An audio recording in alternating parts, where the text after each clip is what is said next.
મધ્ય ગુજરાતમાં પ્રવાસન સ્થળોની કમી છે તેવા સંજોગોમાં પ્રાચીન નવાબી નગરી ખંભાત નજીક નેજા ગામથી કનેવાલ સુધીના વિસ્તારમાં કુદરતી રીતે ઉગેલા તાડના અને નાળિયેરીના વૃક્ષો તેમજ પાણીના છીછરા ઝરા અને તળાવોને કારણે પ્રવાસીઓનું આકર્ષણનું કેન્દ્ર બન્યા છે।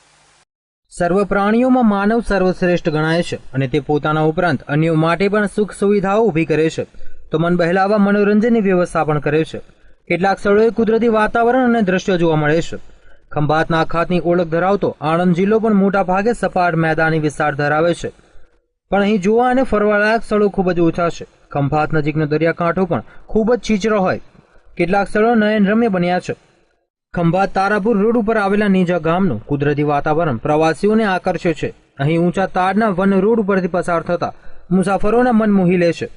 કેટલાક અહીં સેલ્ફી પણ લઈ લે છે તો ઘણા ફોટા પડાવી કેરાલા ફરી આવ્યાની શેખી પણ મારે છે। આ તાડના વૃક્ષની ટોચ ઉપર એપ્રિલથી જૂન સુધી તાડફળી થાય છે, જે ઉનાળાની ઋતુમાં જ ખવાય છે। આ તાડફળી સ્થાનિક રહીશો પંચાયત મારફતે હરાજીમાં રાખીને ઉતારીને વેચે છે। તાડના વૃક્ષ ઉપર ચડી તેને નીચે ઉતારી લાવી કુશળતાપૂર્વક કાપીને બહાર કાઢવામાં આવે છે।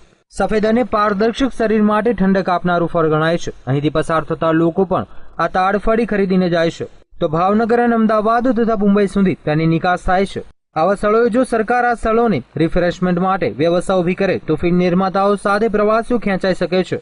ફિલ્મ નિર્માણ ક્ષેત્રે ખંભાત તાલુકામાં ખૂબ જ સારા લોકેશન છે। અગાઉ અનેક ગુજરાતી ફિલ્મો અને ગુજરાતી સિરિયલોમાં ગામડાનું શૂટિંગ અહીં વડગામ ખાકસરમાં પણ થયું છે, ત્યારે પ્રવાસન વિભાગે સક્રિય ભૂમિકા અદા કરીને પ્રાથમિક સુવિધાઓ વિકસાવવી જોઈએ।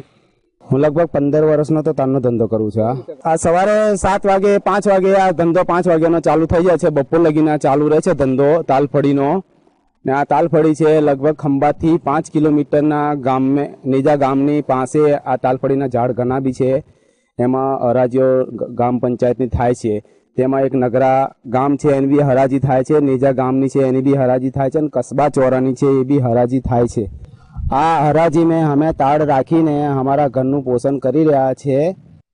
અલી સૈયદ સાથે લાઈવ ગુજરાત ન્યૂઝ આણંદ।